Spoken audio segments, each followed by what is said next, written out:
Mesdames, Messieurs, peuple congolais, comment moi, Isidore Ayatonga, citoyen congolais, appris la mauvaise nouvelle, celle qui concernait l'assassinat du commandant Marien Ngouabi ou du président Marien Ngouabi. Avant de commencer mes propos, suite aux événements qui se sont déroulés pendant toute cette période du 18 mars 1977, donc je vais montrer déjà que je suis congolais. Donc je vais montrer déjà que je suis congolais parce que voilà. Et ça, donc j'ai vécu dans cette république populaire. On peut voir ici, écrit République populaire sur mon passeport de l'époque. Voilà. Isidore Ayatonga, congolais, dans la République populaire. Donc, je vais ici d'abord honneur au commandant Marien Ngouabi en laissant libre cours à son l'hymne national tel qu'il a été pensé par les partis congolais du travail, les partis du président défunt Marien Ngouabi, bien sûr qu'il a été souillé, déclassé et assassiné par ses propres amis et compagnons politiques. Mesdames, Messieurs, écoutez l'hymne national de la République populaire du Congo. Je vous informe que je suis né dans la République du Congo. Après, au cours de ma vie, nous sommes passés de la République du Congo de 1959 à 1968. Et après, dès 1969, nous sommes passés en République populaire du Congo jusqu'en 1992. Écoutez d'abord l'hymne national du Congo entre 1969, 70, je dirais 70 à 1992.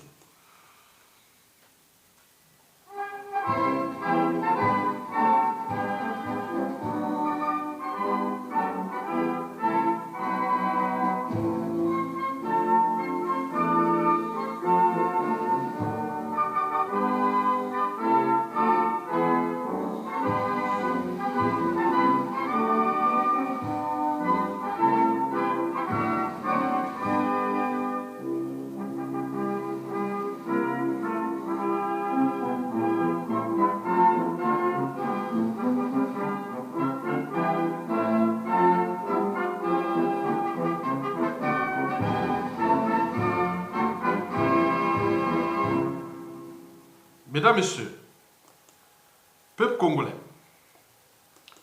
je vous informe comment j'ai passé cette journée du 18 mars 1977. En fait, j'ai appris la nouvelle que le 21 mars, je vous explique.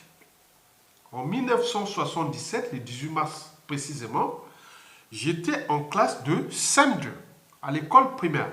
Bon élève, parmi les 3 premiers de la classe. Et donc, j'étais à l'école primaire de Oualé Mouali, située à peu près à 40 km de Makwa, sur la nationale 2, en allant vers la région de la Songa, c'est-à-dire Wesso. Et je me trouvais à cette école-là, et le 18 mars, nous sortions de l'école. Vers 16h30, 17h, on rentre au village, 5 km plus loin, parce qu'il faut courir, parce qu'on est le village de là où j'étais, c'était l'entrée de la jungle. On est à l'entrée de la jungle équatoriale. Passé au sud, on va vers Makwa, au nord, on va vers Wesso. À l'ouest, il y a le parc national d'Odjala, qui doit se trouver à peu près à 20-30 km de là. Donc vous voyez qu'on est au cœur de la jungle. Donc j'ai vécu dans cet environnement équatorial, de la jungle, de l'Amazonie, de l'Afrique, dans le bassin du Congo. Bien sûr, je vous informe que je suis né à Brazzaville en 1963. Donc je rentre à l'école primaire en 1972. Donc j'avais alors l'âge de 9 ans. Parce que le temps pour mon père, parce que mon père est arrivé à Brazzaville en 1952. Donc il a vécu l'indépendance avec les guerres, la guerre civile de 1959 entre Youlou et Sudis, Lari, et Opango, Nordis, Moshi. Donc mon père a vécu cette guerre-là. Donc nous habitions à la rue Makoko, au 5e arrondissement de Brazzaville. C'est là où tout s'écrit dans mes actes de naissance. Donc, je suis né à l'hôpital général de Brazzaville, aujourd'hui devenu CHU ou CHU. Et donc, mes parents, originaires 100% de Makwa, vivaient à Wenzé, la rue Makoko, derrière le commissariat de Wenzé et aussi le marché de Wenzé. Donc, non, moi, à Wenzé. Bon, donc, mon père, suite à ces embrouilles, contre d'abord Youlou et Opango pour l'indépendance. Après, bon, ben, il y a eu l'histoire de Youlou avec Massaba Deba. Tous deux sont des sudistes. Et donc, quand il est arrivé les embrouilles avec le commandant Marine Gwabi en 1966, puis l'arrivée de Marine Gwabi au pouvoir en 1968-69, et mon père a dit non, ça suffit. On ne va pas rentrer là, parce qu'avec le colon, on avait au moins quelque chose, là, ça commence à bien faire. Il a dit, allez les enfants, ah tiens, on va au village. Donc il arrive au village, nous arrivions au village en 1968 à peu près. Donc il est temps de reconstruire un peu, parce qu'il a quand même vécu plus de 20 ans à l'extérieur, hein, à peu près, voilà. Donc 18 ans ou je sais pas, voilà. Donc il est temps de se structurer, donc il se retrouve là, donc il me met à l'école primaire de Moali. Et je trouve aussi que j'ai pu constater par la suite que l'environnement que je vivais à Makwa et au village, c'était un écosystème urbain où les colons français a légué tout. Parce que dans toute la partie nord, toutes les infrastructures urbaines étaient concentrées à Makwa, chez moi. Donc moi, bon, j'ai retrouvé la jungle, il n'y avait pas de problème. Donc, le 18 mars, le commandant Marine Gwabi fut assassiné. Et donc, c'était un vendredi. Donc, nous n'avons pas appris la nouvelle. Nous sommes partis au village vendredi. Bon, il n'y a pas de problème. Bon, on a passé le week-end tranquille au village, 5 km de l'école. Hein. Donc, le lundi 21, on revient à l'école. Hein. Lundi 21 mars 1977, on revient à l'école et on apprend la nouvelle. Le directeur de l'école informe qu'il n'y aura pas de cours aujourd'hui parce que le président Marine Gwabi est mort. Je vous informe que le directeur de l'école était Kouyou, de la tribu du commandant Marine Gwabi. Donc, Marine Gwabi était Kouyou. Et moi, je suis de la tribu des Akwa, la tribu du général Mokoko aussi. Et Marine Gwabi, c'était la tribu de Kouyou avec Yombi Opango. Et Sassou Nguesso, c'est la tribu après. Donc, tous, c'est la même région. Et c'est les 3 tribus qui sont les principales tribus de cette région qui s'appelle la région de la Kivette centrale. Donc, le directeur de l'école, il va à Ouando, la capitale de la région. C'est chez lui. Donc, il va passer au moins 5 ou 6 jours là-bas. Après, il revient et il organise une veillée le 27 mars 1977 au 28 mars 1977. Et c'est là que le directeur de l'école, parce qu'en Afrique, c'est les directeurs d'école ou à l'école primaire, surtout dans les villages, c'est comme les policiers en Afrique. Hein. On a peur parce qu'on a peur. Le policier, c'est la peur d'être fouchu au cachot, abusivement, arbitrairement comme ça. Les maîtres de l'école primaire, c'est pareil.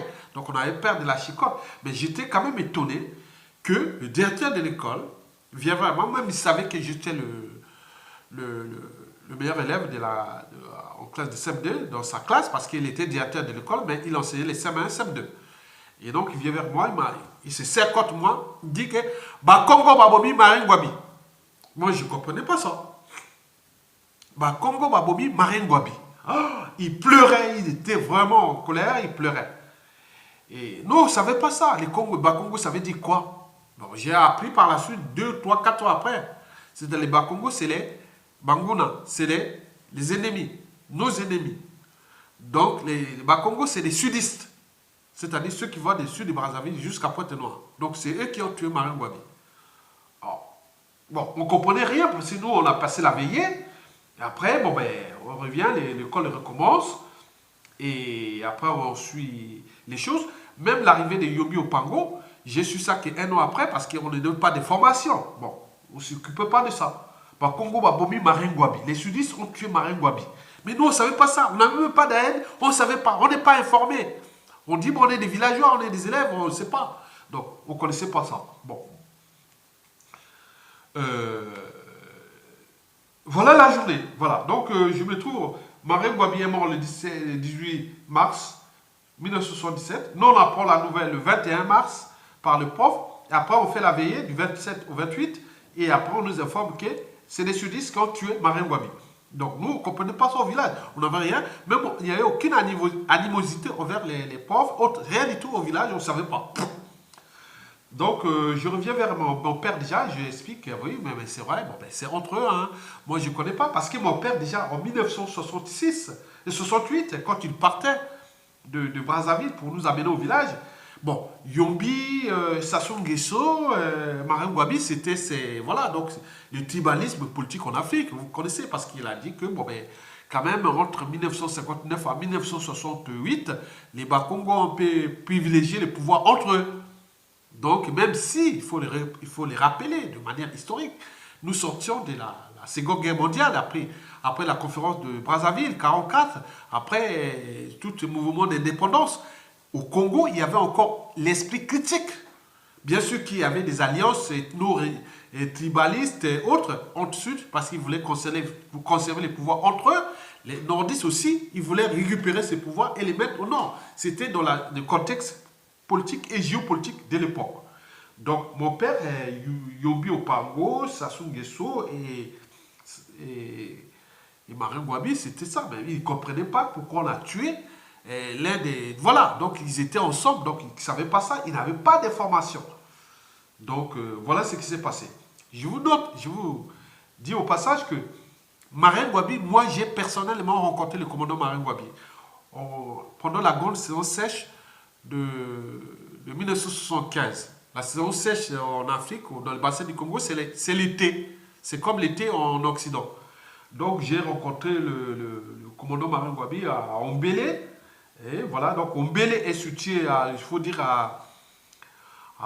autour de 30 km de Makwa, de ma ville, de mes parents. Donc, donc, si on voit, mon père est situé, mon village de mon père était situé à 17 km de Makwa. Donc, Ombélé, c'est autour de 47 km, c'est pas loin. Donc, voilà, donc j'ai rencontré, j'ai vu, mon père m'a présenté ce monsieur. Moi, je ne savais pas. Ah oui, c'est le président, voilà, tout simple. Bon, moi, j'ai rigolé toujours. Elle m'a dit, oh, présente-moi ce petit garçon. Donc, mon père a commencé à parler de l'histoire de ce qui s'est passé, comment il est arrivé à Brazzaville, pourquoi il est revenu au village et tout ça, il a expliqué, qu'est-ce que tu fais? Non, j'ai des plantations de cacao, j'ai ça, j'ai fait la chasse. Bon, bien, très bien. Il faut éduquer ce petit garçon-là, il est curieux parce que j'ai posé les questions à Marin Gwabi. Dis donc, tu es président? Donc, j'ai rigolé. Donc, dis donc, je suis président. Voilà, donc, pour moi, ça faisait rire. Bon, donc, c'est un homme simple. Suffit un homme simple, un pauvre type. Voilà, vraiment. Un homme courageux, intelligent. Voilà. On irait à voir en Afrique. Voilà. Donc, on ne comprenait pas pourquoi l'assassiner. Et donc voilà ce qui s'est passé.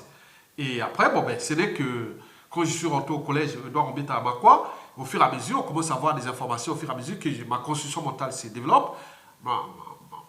Voilà, donc, je parle de l'enfance, de la raison, j'ai commencé à avoir à 18 ans, au lycée, voilà. Donc, on commence à comprendre des choses, mais les informations restent toujours une énigme de cet assassinat-là. Mais il me semble qu'il y a eu 3 acteurs. D'abord, le président Marin Gwabi lui-même qui a laissé les choses-là se faire comme il est arrivé. Bon, il s'est fait avoir quelque part, historiquement. Bon, il y a eu le problème de Sassou Nguesso qui est aujourd'hui dictateur jusqu'à nos jours. Et Yobi Opango, je ne sais pas, les deals entre eux. Bon, on ne comprenait pas ça. Mais mon père, à l'époque, était fan de ces deux, 1968, jusqu'au village. Mais il est devenu un peu méfiant de Yobi Opango et de Sassou Nguesso suite à ça, parce qu'il ne comprenait pas pourquoi vous avez tué quelqu'un aussi intelligent autre. Bon, historiquement, on connaît pourquoi. Qu'est-ce qui s'est passé? Exactement. Mesdames, messieurs, bon, après, bon, ben, Marin Gwabi est mort, et après, on continue, et jusqu'en 1980, 91, il se passe une conférence nationale, la démocratie arrive, on remet la République du passé, c'est-à-dire celle qui est l'original de la République du Congo, dans le drapeau que vous voyez là. Donc c'était comme ça. Donc moi je vous montre ça, que après, bon, ben, déjà avant, ben, j'ai dirigé le mouvement de jeunesse estudiantine à la fac des sciences de l'université Maringouabi. J'étais membre du Parti congolais du travail, quelque part. Parce que j'ai dirigé le mouvement de jeunesse, FENAGES, et puis le GC, à la faculté des sciences, avant d'aller enseigner au lycée de la Peau-Rouge, aujourd'hui Samina à la Brazzaville, puis participer à la conférence nationale, puis je suis rentré en France, et depuis, jusqu'à nos jours.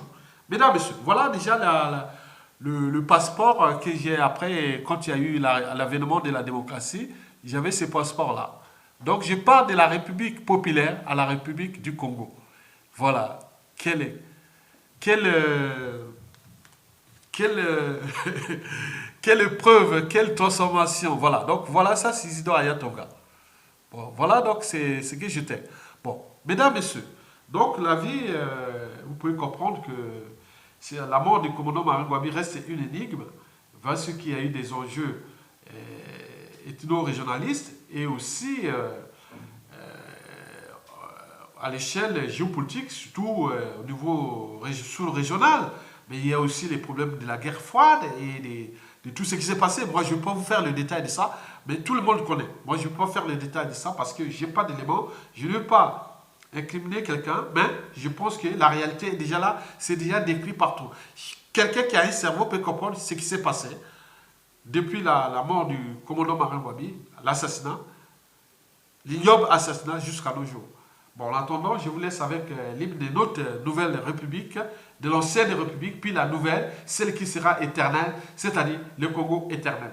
Mesdames, Messieurs, je vous remercie.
Mesdames, Messieurs, peuple congolais, si nous ne repensons pas à l'échelle locale, régionale et nationale, nos mots de pouvoir politique, économique, culturel et sociétal, nous serons toujours dans la récurrence des mêmes erreurs.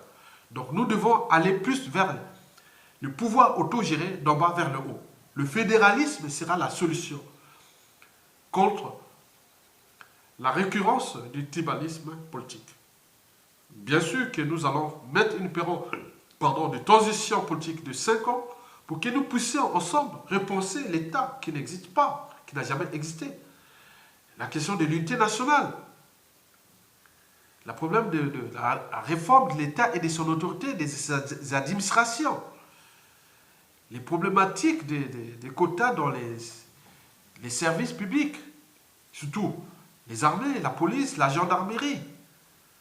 Mais aussi, il faut tenir compte aussi des problématiques liées à la répartition des compétences et des ressources sur différentes échelles, locales, régionales et nationales. D'où l'idée de mettre en action, et maintenant, dès que Sassou Nguesso tombe, la problématique du fédéralisme. Nous avons des modèles existants. Ils sont aux États-Unis, en Allemagne, en Suisse, au Canada, en Australie, au Brésil, en Argentine, au Mexique, en Inde, etc., etc. Nous pouvons prendre ces modèles-là et trouver la synthèse entre ces modèles en tenant compte des problématiques endogènes, c'est-à-dire les problématiques de la tribalité. Sinon, si nous restons à croire que le pouvoir sera toujours centralisé, nous aurons tout perdu. Même parce que, en Afrique, si vous pouvez laisser même un pouvoir à quelqu'un, on se transforme toujours en démocrature.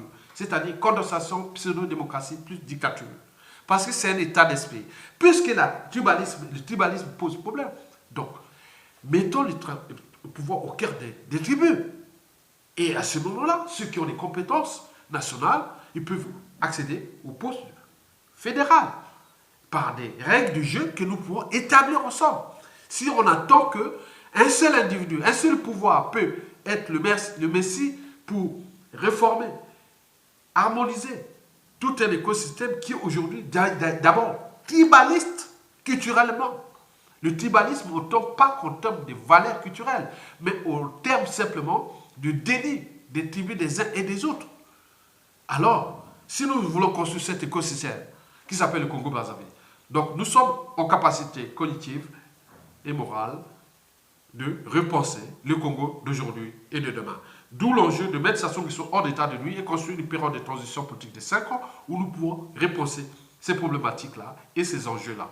Et pour que nous puissions ensemble préparer des élections libres et transparentes dans les conditions dignes et souveraines. Mesdames, Messieurs, je vous remercie.